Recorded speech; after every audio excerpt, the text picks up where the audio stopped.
Chris Cuomo here. Welcome to NewsNation, where right and left come to be reasonable. Thank you again for making NewsNation the fastest growing cable channel this year. So we got a very important show tonight.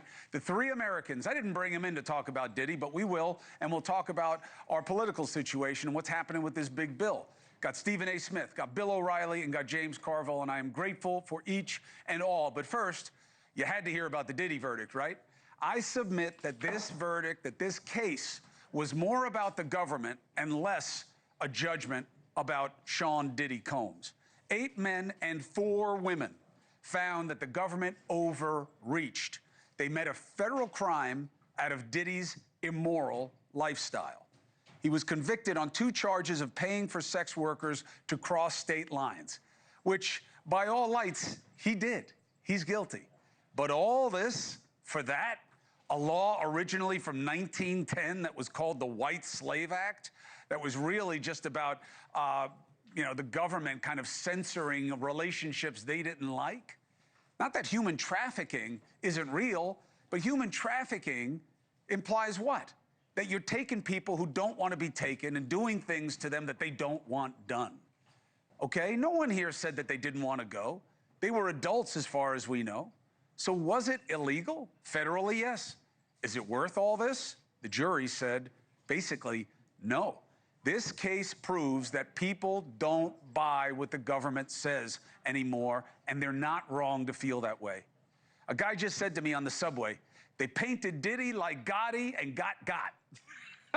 Sure, New York City speak maybe, but it's a pretty accurate portrayal. The government wanted you to believe that Diddy was like John Gotti, that he was a one-man criminal organization. So they used a law for criminal organizations, RICO, to trump up the charges, okay? And the jury rejected it, as well as rejecting the idea that Diddy was guilty of sex trafficking Cassie Ventura and another woman, the unnamed girlfriend, Jane. Now, I had a suspicion this was going to go this way, and not because I don't think that what Diddy was up to or about is wrong, is objectionable, is something I'd want to beat him up for. But it's because it clearly didn't meet the standards of the charges that the prosecutors were going for. Diddy is guilty of abusing Cassie physically, probably emotionally, and psychologically. And we all saw it. And clearly that was the root of this case for the feds. But it wasn't even a charge. They obviously had nothing else. So then the judge denies bail. Now, at least he had a basis, okay? Diddy didn't meet the burden for bail to this judge's satisfaction before the trial, so nothing had changed since then for him. I get it. But how often do guys get held on a prostitution charge? And after this many months, like 10 months in prison? Will this case be a turning point on lawfare? That's my question tonight. Again, for all the rumors about Diddy, we know what was proven, okay? Diddy assaulted Cassie Ventura, and we all saw it. The judge used that in his decision. The judge said that that video highlights a disregard for the rule of law and a propensity for violence. Fair, fair. But you're withholding bail for actions that were not part of the case against him. Think about that. Is that okay?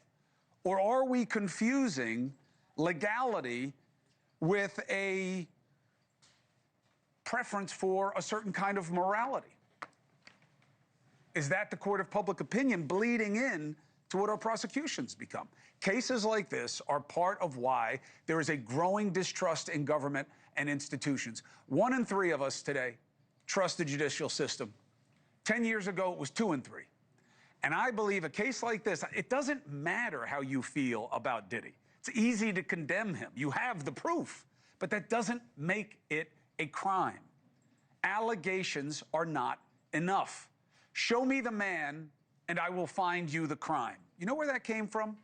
A Russian intel chief. That's for them, that standard. It should not be the American way. I said this case was weak, just like the New York cases against President Trump, just like the indictment of Mayor Adams. Not because I like any or all of them, or because I am okay with what any of them actually did, but because behavior is not enough.